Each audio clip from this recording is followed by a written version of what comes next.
I feel nauseous, believe me. Never had a lot of shit come easy. Had to work hard, struggle just to be me. Had to rise up just so they could see me. Did what You will hear a telephone conversation between a language student and an advisor.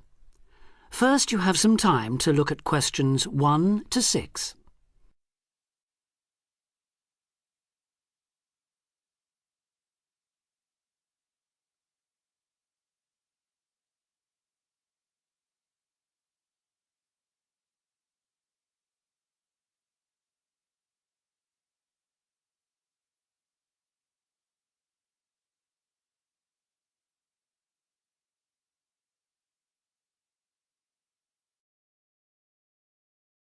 Now we shall begin. You should answer the questions as you listen because you will not hear the recording a second time. Listen carefully and answer questions 1 to 6. Homestay Language Learning, Lisa McDowell here. How can I help you? Hello, my name's Dan, Hello, Dan. and I'm going to be living with a family in Edinburgh for 3 months, so I'd like some advice on what to bring with me. I'm flying in via Singapore on the 15th. Right. Well, perhaps most important of all are your documents.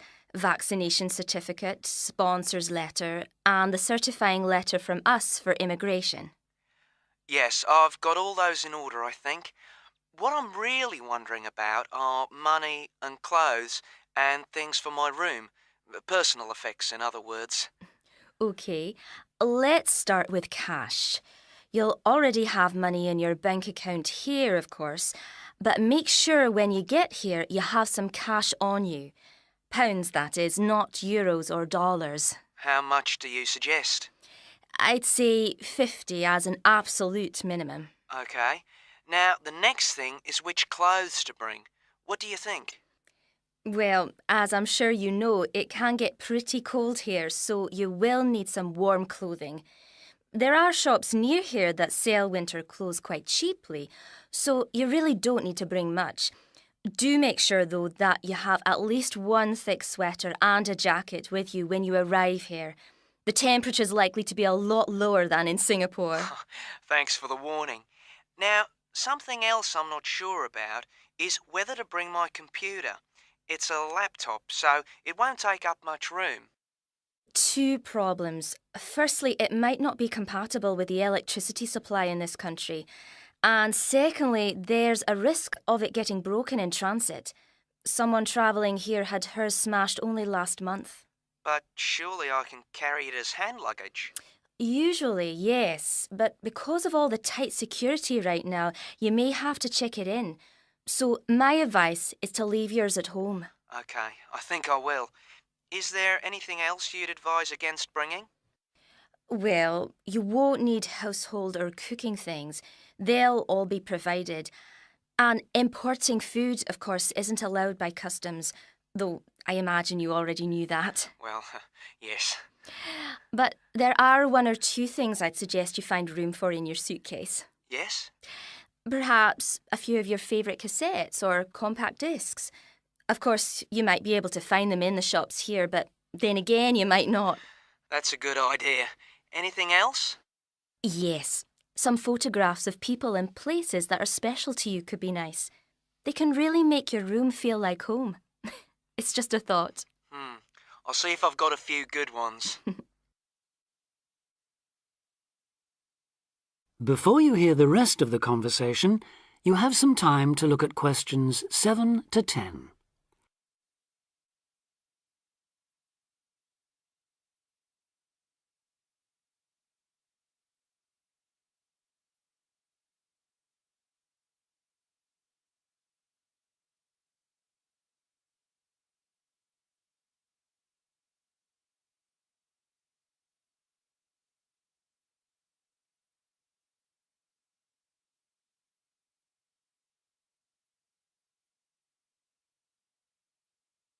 Now listen and answer questions 7 to 10.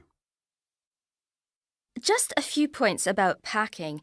Make sure all your cases are clearly labelled, in English, with your host family's name and address. just in case they go missing on the way. It has been known to happen. What name do I write, by the way? It's Wark. Lewis and Amy Wark. So that's W-A-L-K? It's actually W-A-R-K. But we'll be posting full details to you later this week. Right, fine. And I'd better put some essentials in my hand luggage, enough for a night or two in case, as you say, anything happens to my main cases. Yes, I'd recommend a change of t-shirt and socks and so on, plus any medication you may need, and a toothbrush, of course. And my tights. Your tights? Yes, for the flight. Wearing them helps prevent deep vein thrombosis when you're flying long distances, not getting any exercise. Oh yes, I've heard about that. Now, talking about exercise, there's one last thing. When you've packed your baggage, check you can carry it, all of it, at least 500 metres without any help. You may have to do that. Okay. Well, thanks for all your help. You've cleared up a lot of points. Oh, you're welcome. Have a safe journey, and we'll look forward to seeing you next month. Bye. Bye.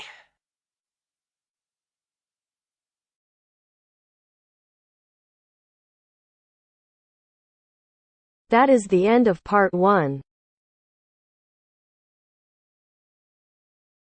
You now have half a minute to check your answers.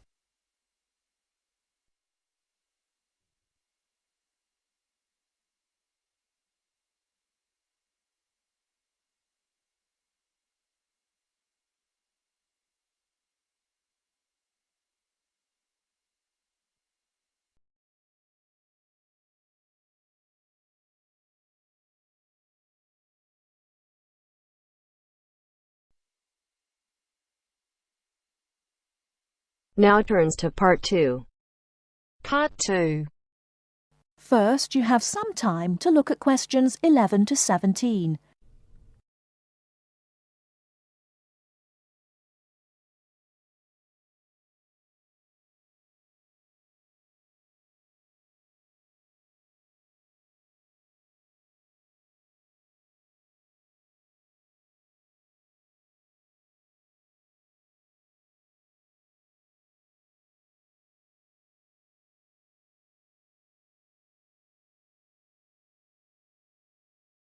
Now, listen carefully and answer questions 11 to 17. Hello, and thanks everyone for coming here today. I know it's always a bit stressful going for a job interview, but it's best to be prepared. For any of you who may not know me, my name is Fiona Ogilvie, and my job is to offer guidance and support for students with special needs. Now, you wouldn't be here today if you weren't interested in finding a job in the holidays. So let's get down to it and see what things you need to be looking out for. Most of you, I hope, will be applying for jobs with the companies that have been recommended by the university. The reason for this is that we here at the university already know these companies and have established good working relationships with them. I've also been to visit all of them and checked out the facilities they have to offer. You really need to make informed choices when you're looking for a job and make sure you know before you even get to the interview stage that your needs will be met. But I know that some of you are applying for jobs independently and have looked at companies outside the university recommended list. So for you, it's best to plan ahead and be aware of what it is you may need while you're working. Things that you need to check when you go for an interview are there enough toilet facilities and are these easily accessible? Also, you want to check that all the public areas inside the building are barrier-free, so you can get direct access to these public spaces whenever you need to. And ask about ramps into the building, so you know how many there are and where they are located. These kinds of things are so much more difficult to sort out when you've started work, as they take time. But ramps are an absolute must, so please make sure you know where they are. Another thing you must make sure of is that the lifts have the correct lowered control panels. Ask if all the lifts have this facility or if it's only certain ones. Now, something I think that is often overlooked is working hours. What you want to make sure of is that you get flexi time. This basically means that your working hours are flexible and you can clock on and clock off in times that suit you. Within reason, of course. Most companies do recognise that it takes much longer for someone in a wheelchair to get on and off buses and trains. Public transport can take that much longer, so you need to be organised and prepared. And for those of you lucky enough to own a car, check how many disability parking spaces are available. Remember that it's your right to have a disabled parking space. These also need to be near enough to a wheelchair accessible entrance or ramp. OK, are there any questions before we move on? Before you hear the rest of the talk, you have some time to look at questions 18 to 20.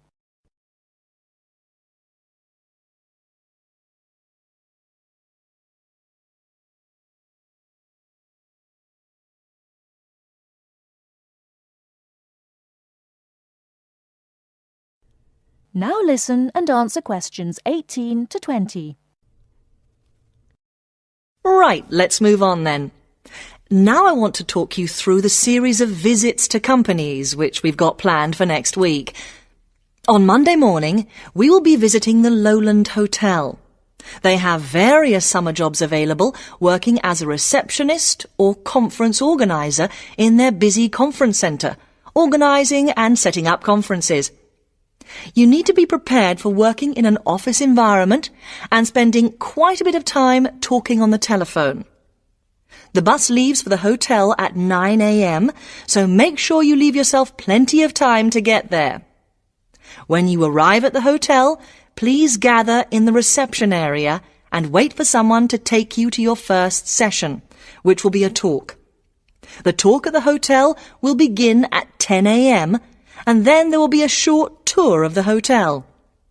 There will be a light lunch provided, which is usually salads and sandwiches. The next place we'll be visiting will be on Tuesday afternoon. We'll be going to visit a little local company that makes handmade paper and cards. For those of you studying art, this may be just what you're looking for. We'll be taken on a tour of the company which lasts 3 hours. The tour will start at 3:30 p.m. and after that you'll have a chance to meet some of the staff. Tea and coffee will also be provided. We have no trips planned for Wednesday, but on Thursday morning we'll be going to Tobago Travel Agency. This is a very popular choice amongst our students because you can get student discounts on holidays. We've booked a coach for this and it'll leave from outside the refectory at 8 a.m. You'll need to bring a packed lunch for this, so please don't forget. There is a little canteen where you can buy hot and cold food, but this is closed on Thursdays.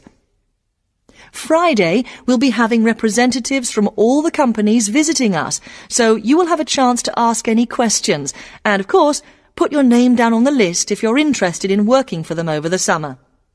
This event will take place in the main hall next to the library, and it'll run from 10:30 until 4. I really hope you make the most of this excellent opportunity to not only earn yourself some extra money, but also to gain experience of what it's like to work.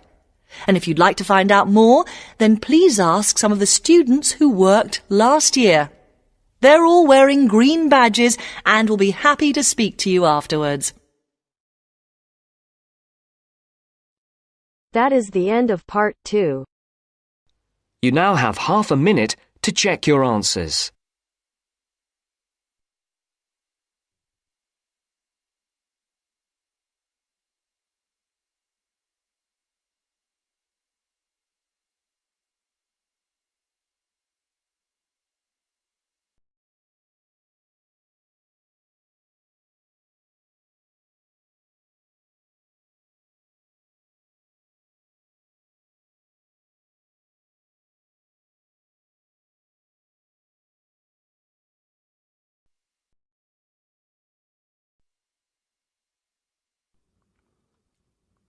Now turn to Section 3.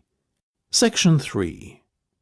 You will hear a discussion between two students and their tutor. First, you have some time to look at questions 21 to 25.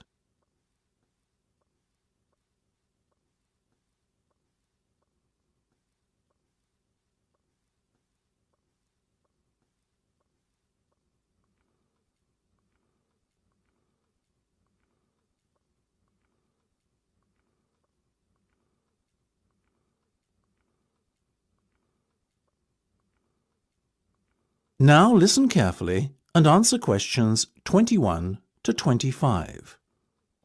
Okay, guys. First off, well done. That was a very good presentation yesterday. Now I'm just going to ask you questions about it before I give you my feedback. That okay? Sure. Of course. Right. Well, in that case, tell me, Niall, why did you choose to talk about Rafael Nadal? To tell you the truth, I didn't. I think I'd better let Sheena handle this one. Sheena? Yes, it was my decision to pick Nadal. Now, that might be a strange choice for a presentation entitled Someone Who Inspired Me to Study Psychology, but... Yes, but I was going to say, it does seem rather an odd choice. Was it simply down to the fact that he's a sporting hero of yours and so a role model? You talk about him a lot, Sheena, so this much is clear. It's true. Nadal is someone I look up to, but my reasons for choosing him were totally professional. You see, I doubt perhaps in the history of tennis that there was ever a better match player than him, and that got me thinking, what is the secret to his success? How does he control his nerves so splendidly? The more we started to look into his background, the more I realised Sheena was right. Nadal was a perfect candidate for this study. He is, on so many levels, a very well-balanced character, and it was fascinating to gain an insight into the mind of this great champion over the last few weeks. I'll admit that I was at first somewhat unsure about whether or not I should back Sheena on this one, but it didn't take long for our research to put us at ease. So, while most of the students were researching Freud and other visionaries in the field of psychology and psychoanalysis, you were looking into a present-day sports star? Does that not strike you as a little odd? Of course, we knew it was a risk. After all, there was a danger that no one, least of all you, would take us seriously when we stood up on stage and started our presentation. That said, I think it is in the spirit of psychology to be inquisitive and adventurous and not just stick to the conventional. Otherwise, how would the field have come so far, as it has done already? Well, I must say, your risk certainly paid off. Yours was, without a shadow of a doubt, the most interesting and original presentation I saw. And judging by the reactions of the other students, I would have to say that everyone else was equally impressed. Thank you. I'm so glad you think so.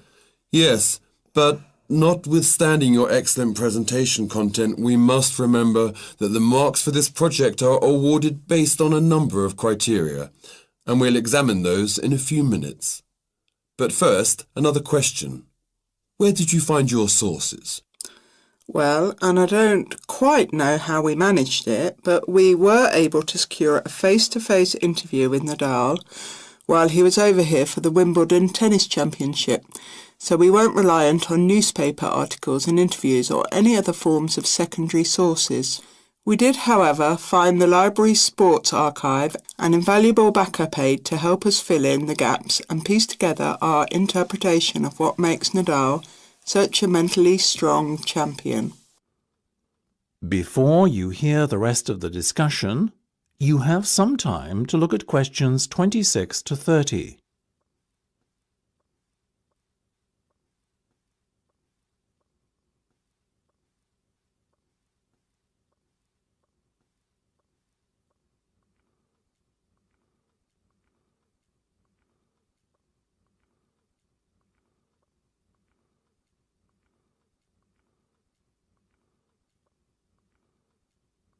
Now listen and answer questions 26 to 30.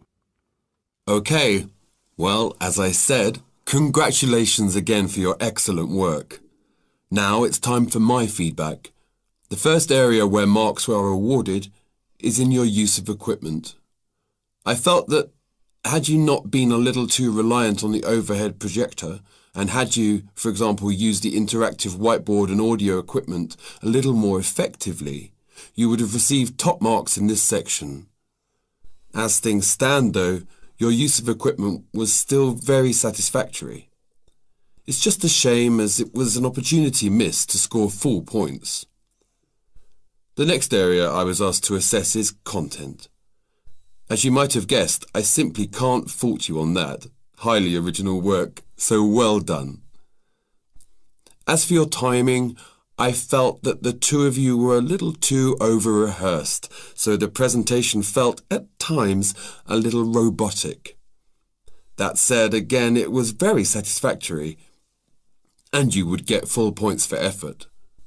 Sadly, though, there is such a thing as trying too hard, and that cost you top marks here, I'm afraid. Oh, I see. Right. What was particularly impressive, though, was the thick handout you'd prepared for everyone. I took it home to read through it afterwards, and it was very well written. But not alone that, it also enhanced my experience of the presentation itself on the day, as I was able to refer to the handout for further information on what was being discussed and to answer any questions I had. Very nice. As for your level of interaction, well, you had so much that you were intent on packing into your 20-minute time slot that sadly you run out of time at the end, which left no room whatsoever for interaction and no one had the chance to ask you any questions. You've probably guessed, therefore, that you did worse than average in this department, and unfortunately, your score will have to reflect this. Oh my goodness, everything sounded so positive at the start. That is a big disappointment. We worked so hard. Now, don't be so quick to get deflated. Remember, your presentation skills only count for 15% of the project grade. Your score in this assessment, even if it were terrible, would still not be enough to prevent you from getting top marks overall. It's very hard to score well in the presentation assessment anyway, so believe me, you both did reasonably well. Thank you. I wish I felt like that. Yes, your feedback was very constructive. We're just a little disappointed with ourselves. Why? That's the end of section 3. You have half a minute to check your answers.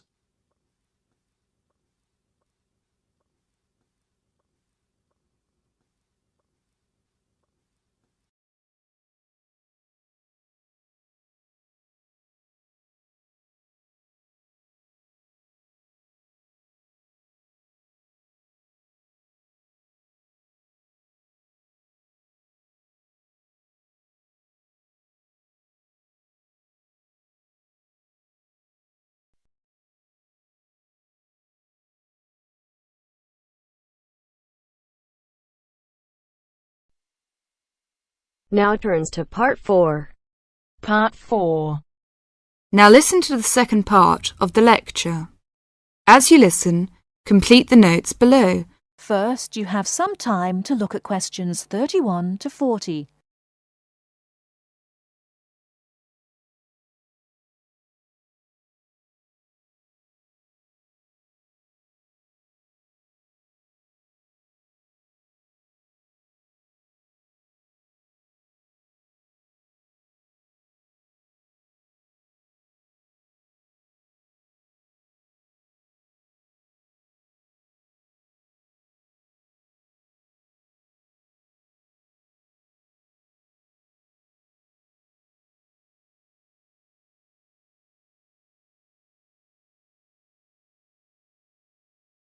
Now listen carefully and answer questions 31 to 40.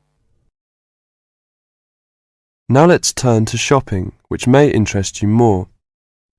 In general, shops open at 9 o'clock in the morning and close at 5:30 in the afternoon. In country towns and quieter suburbs, smaller shops close for an hour at lunchtime, and once a week there tends to be an early closing day when most shops shut during the afternoon. Many cities have a late night once a week when shops stay open until approximately 8 o'clock in the evening. You should ensure that anything you bring into the country, such as travelling irons, heated rollers, hair dryers and electric shavers, can be used on the standard British voltage, which is 240 volts, 58 Z. Many hotels will, on request, be able to supply adapters for electric shavers. When you travel, you may want to send postcards home. Stamps can be bought at post offices throughout Britain. They are open from 9 o'clock to 5:30 Monday to Friday, and until 12:30 on Saturday. Stamps can also be bought at postal centre stamp dispensers, at large stores and major tourist attractions. For posting letters, you don't have to go far before finding a red painted letterbox. Alternatively, use the letterboxes at post offices. You may ask how much to tip in hotels and how much it is for a taxi. There are no fixed rules on tariffs about this, and the following is intended only as a guide to customary practice. Most hotel bills include a service charge, usually 10 to 12%, but in some larger hotels 15%. Where a service charge is not included, it is customary to divide 10 to 15% of the bill among the staff who have given good service. In restaurants, if a service charge is not included in the bill, then 10 to 15% is usually left for the waiter. For porters, we usually give 30p to 50p per suitcase. For taxis, 10 to 15% of the fare. Hairdressers, £2 according to how much work they have done, plus 50p to the assistant who washed your hair.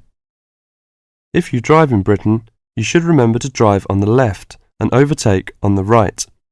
The wearing of seatbelts is compulsory for the driver and front seat passengers. Now let's talk about full details of Britain's road regulations. A copy of the Highway Code can be obtained from offices of the Automobile Association, AA, or Royal Automobile Club, RAC, at most ports of entry. These two motoring organisations can also provide plenty of helpful information to all motorists. Contact AA. Telephone is 01 854 7373, 24-hour service. RAC telephone is 0304 204 256, 24-hour service. For something more serious, telephone operators will give you the telephone number and address of a local doctor's surgery. Alternatively, you can go to the casualty department of any general hospital or, in the case of severe emergency, dial 999. 999 is free.